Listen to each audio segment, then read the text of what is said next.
नमस्कार, मुंबई के वर्ली इलाके से मैं Suhit Mishra city express show लेकर आपके सामने हाजिर हूँ। शो में सबसे पहले बात करेंगे हम दिल्ली की, जहाँ पर कोरोना की दूसरी लहर के बाद जहाँ किसानों का आंदोलन धीमा पड़ चुका था, तो वहीं अब उसमें एक बार फिर से तेज़ी दिख रही है। देश के कई हिस्सों में किसानों ने ट्रैक्टर रैली निकाली और राज्यपाल तक पहुंचकर अपनी मांगें उनके सामने रखने की कोशिश की। तो वहीं गाजीपुर बॉर्डर पर एक बार फिर से भीड़ दिखने लगी है। देखिए रिपोर्ट। देश में अलग अलग जगहों पर कृषि कानून के खिलाफ शनिवार को किसान फिर से सड़कों पर दिखे। मध्य प्रदेश से लेकर लखनऊ और दिल्ली के बॉर्डर पर बैठे किसानों ने अपना शक्ति प्रदर्शन किया। गाजीपुर बॉर्डर पर कोरोना संक्रमण की दूसरी लहर के बाद शनिवार को किसानों की भीड़ दिखी। किसान नेता राकेश टिकैत ने पहले एलजी ऑफिस के घेराव की बात कही थी, लेकिन फिर वो गाजीपुर बॉर्डर पर ही रहे। वहीं किसानों के साथ खाना खाया, रणनीति बनाई, कहा कि ये लड़ाई 43 महीने यानी लोकसभा चुनाव तक चलेगी। ये लंबा चलेगा अभी आंदोलन, ये 43 महीने आंदोलन चलना है। अभी 7 महीने 43 43। ये क्यों 43? भाई आप लगा लियो, वही गणित लगा लियो और सारे क्वेश्चन में बता दूंगा तो उसका उत्तर भी मेरा, जवाब भी मेरा ही, राजा क्या नकल करोगे। गाजीपुर बॉर्डर पर राकेश टिकैत रहे तो युद्धवीर सिंह के नेतृत्व में किसान संगठन एलजी से मिलने दिल्ली पहुंचा। पुलिस ने एलजी से मिलने नहीं दिया। तो ये देखिए कि यहाँ पर जो युद्धवीर सिंह किसान नेता है, उनको पुलिसकर्मी यहाँ से ले जा रहे हैं गाड़ी में। अब देखना होगा कि क्या ये उपराज्यपाल से मिल पाएंगे, अपना ज्ञापन दे पाएंगे, किस तरह से ये आगे जाएंगे, ये हमें देखना होगा। इनसे एक बार आपसे बात करें। सर ही इज नमस्कार। हेलो नमस्कार सर, मैं युद्धवीर बोल रहा हूँ सर, जनरल सेक्रेटरी हूँ भारतीय किसान यूनियन का। एक तो हम ईश्वर से प्रार्थना करते हैं जल्दी स्वस्थ होकर दोबारा आप दिल्ली में जुट जाएं और आपका कार्यकाल जहाँ भी रहा आपने एक अपनी छाप छोड़ी है दिल्ली में। और मैं तो आज बड़े उत्साह से आया था कि मैंने कहा आज सर से मुलाकात होगी, लेकिन ये मेरी बदकिस्मती है कि आपसे भेंट नहीं हो सकी। 22 जनवरी के बाद किसानों की सरकार के साथ कोई बातचीत नहीं हुई है, लेकिन कोरोना की दूसरी लहर के बाद किसान भी दोबारा सड़कों पर खाट लगाकर बैठ गए हैं। गाजीपुर बॉर्डर पर खाट के ये ठाठ फिर से दिखने लगे हैं। देखना होगा कि क्या ये गतिरोध जो अभी 7-8 महीने से बरकरार है, ये आगे भी बरकरार रहता है या इसमें कुछ तब्दीली आती है और सरकार इनको बातचीत करने के लिए बुलाती है या नहीं, ये देखने वाली बात होगी। लेकिन फिलहाल किसान आंदोलन की जगहों पर फिर से एक बार रौनक लौटने लगी है। वहीं भोपाल में राष्ट्रपति के नाम राज्यपाल को ज्ञापन सौंपने निकलने से पहले ही शिव कुमार शर्मा समेत किसान नेताओं को पुलिस ने उनके घर में ही नजरबंद कर दिया। मेधा पाटेकर, डॉक्टर सुनीलम, बादल सरोज जैसे कई लोगों को भोपाल के गांधी भवन में रोका गया। सिर्फ 5 लोगों को राजभवन जाने की इजाजत मिली।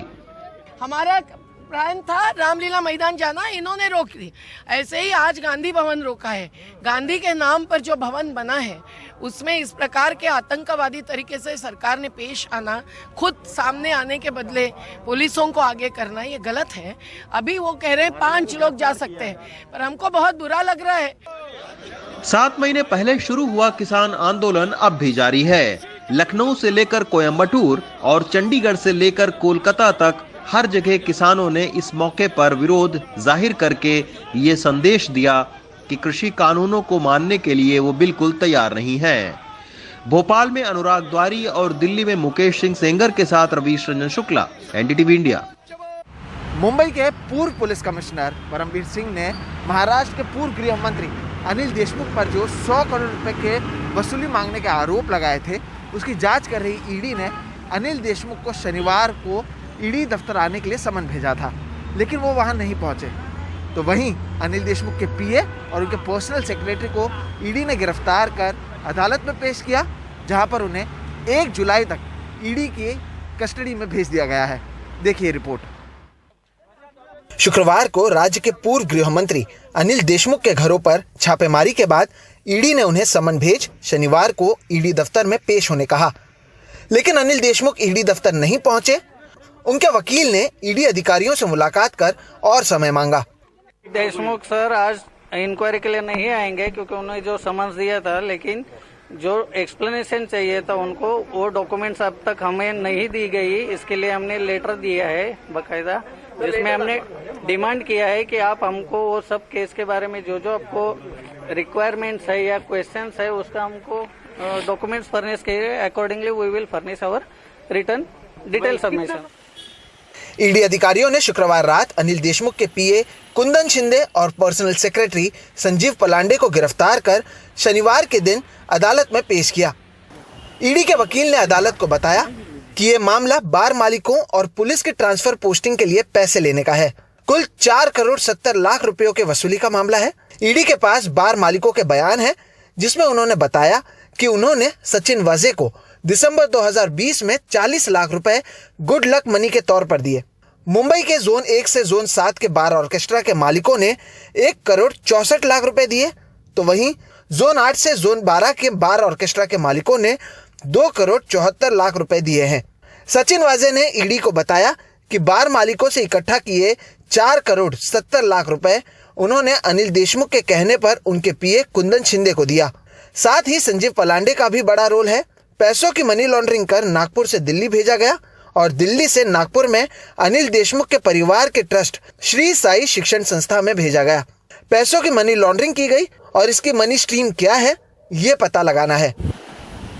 तो वहीं आरोपियों के वकीलों की ओर से कहा गया कि यह पूरा मामला राजनीतिक है और राजनीति की बड़ी मछली को पकड़ने के लिए इन आरोपियों को चारे के तौर पर इस्तेमाल किया जा रहा है। अगर ईडी को वाकई पूछताछ करना था तो इन्हें समन देकर बुलाया जा सकता था, लेकिन ऐसा नहीं हुआ। ईडी ने सीधे इनके घर छापेमारी की और वहीं इन्हें समन थमाया गया। दोनों तरफ की दलील सुनने के बाद अदालत ने दोनों आरोपियों को 1 जुलाई तक ईडी की हिरासत में भेज दिया है। जो इंचार्ज साहब है उनके पास उनको प्रोड्यूस किया गया।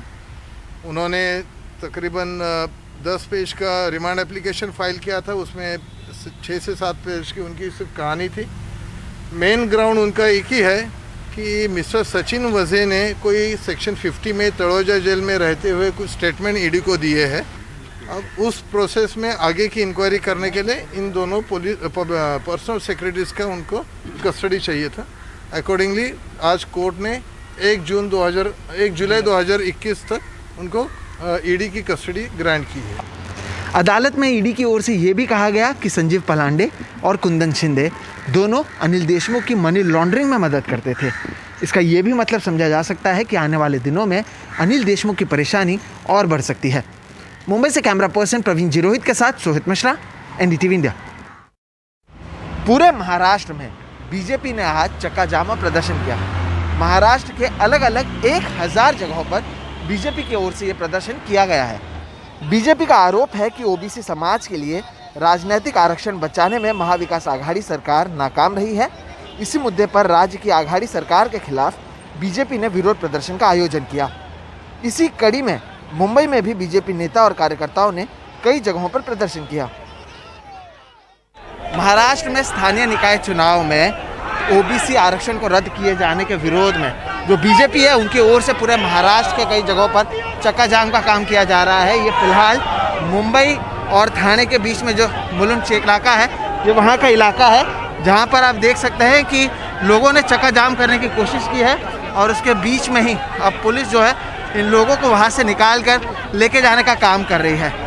दरअसल इसके बारे में पहले ही ये तय कर लिया गया था और गुरुवार को जो बीजेपी की कार्यकारिणी की बैठक हुई थी उसमें पूर्व मुख्यमंत्री देवेंद्र फडणवीस ने भी कहा था कि अगर प्रस्तावित 5 जिला परिषद जो अब एक चुनाव आने वाला है और पंचायत समिति की चुनाव आने वाली है उसे आगे नहीं धकेला गया और अगर वहाँ पर ओबीसी आरक्षण नहीं दिया गया तो उसका विरोध बीजेपी की ओर से किया जाएगा। और इसलिए आप देखेंगे कि लोगों को जो है आरक्षण का जो चक्का जाम बीजेपी की ओर से की जा रही है वो इस तरह के 1000 जगहों पर चक्का जाम मुंबई के और महाराष्ट्र के अलग अलग जगहों पर की जा रही है। और उसके विरोध में ही यहाँ पर आप देख सकते हैं आशीष शेलार भी मौजूद हैं, मनोज कोटक भी मौजूद हैं यहाँ पर। हम उनसे बात करते हैं। आशीष शेलार जी, आशीष शेलार जी से बात करेंगे। हालांकि आप देख सकते हैं कि भीड़ बहुत ज़्यादा है, लेकिन आशीष शेलार से बात करने की कोशिश की जाएगी। शेलार सर, क्या मामला है? आप लोग प्रदर्शन कर रहे हैं, अलग अलग जगहों पर प्रदर्शन हो रहे हैं। ओबीसी समाज को राजकीय आरक्षण जो है वो ठाकरे सरकार का पाप है, उसके कारण चला गया। जब तक समाज को आरक्षण नहीं मिलेगा हम इस आंदोलन को चिंगारी के रूप में और तेज करेंगे। क्या क्या मांग कर रहे हैं आप लोग? मांग क्या क्या कर रहे हैं? हम मांग क्या कर रहे हैं? मांग डिमांड्स क्या? ओबीसी समाज को राजकीय आरक्षण मिलना चाहिए, यही हमारी डिमांड है। तो कहीं ना कहीं ओबीसी आरक्षण मिलना चाहिए, उसकी मांग करते हुए ये बीजेपी विधायक आशीष शेलार हैं। आप देख सकते हैं कि उन्हें अब लेके जाया जा रहा है और वो अब यहाँ से जाती हुई नजर आ रही है। Sorry ma'am. तो पुलिस बड़े पैमाने पर मौजूद है, बीजेपी के कार्यकर्ताओं को हटाया जा रहा है और यहाँ पे आप देखेंगे जो पीछे गाड़ियाँ हैं वो रुक गई हैं और कहीं ना कहीं आने वाले अलग अलग चुनाव हैं, वो नगर निकाय चुनाव हैं, स्थानीय चुनाव होने वाले हैं, अगले साल बीएमसी चुनाव भी होने वाला है। उससे पहले बीजेपी अपने आप को यहाँ पर एक्टिव करते हुए नजर आ रही है। मुंबई से कैमरा पर्सन प्रवीण जिरोहित के साथ सुमित मिश्रा, एनडीटीवी इंडिया।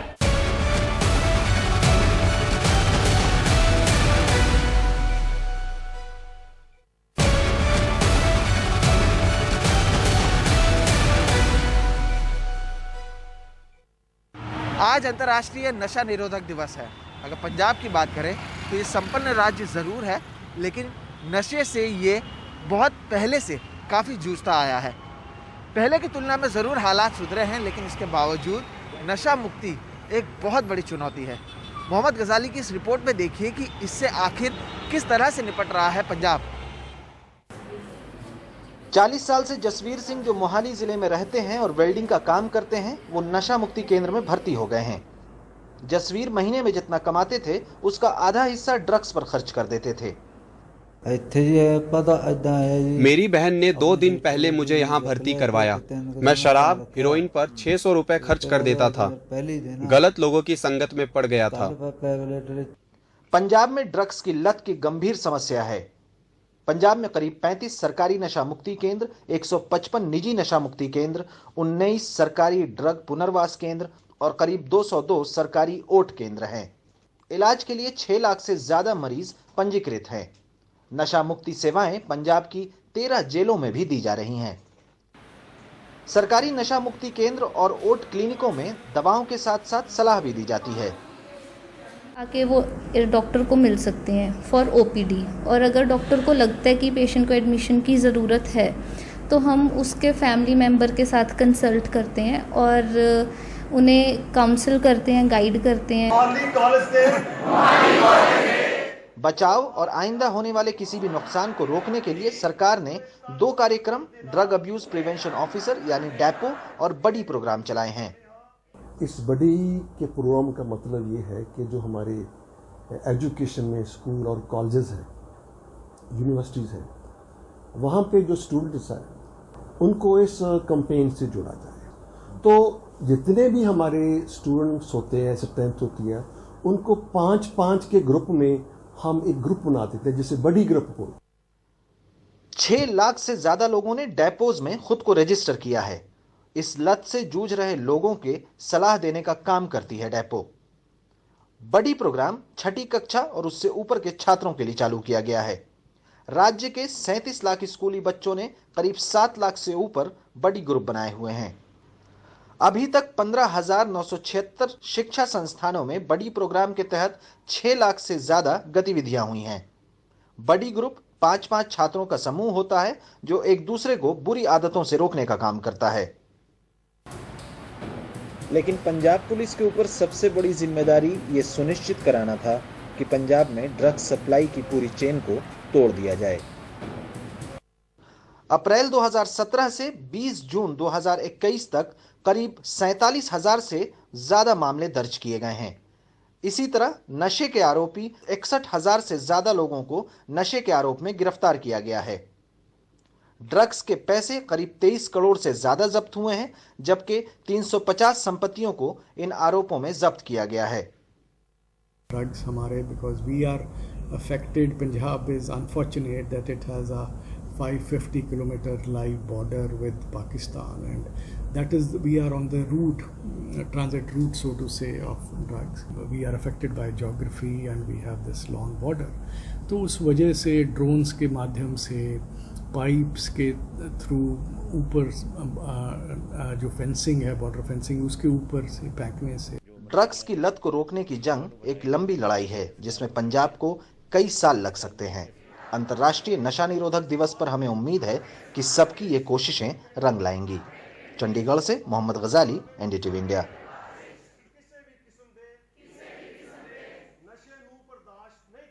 तो वहीं सिटी एक्सप्रेस में आज फिलहाल इतना ही। आप मुझे, मेरे वीडियो जर्नलिस्ट प्रवीण जी रोहित और हमारी पूरी टीम को दीजिए इजाजत। देश और दुनिया की बाकी खबरों के लिए आप देखते रहिए सिर्फ एनडीटीवी इंडिया। नमस्कार।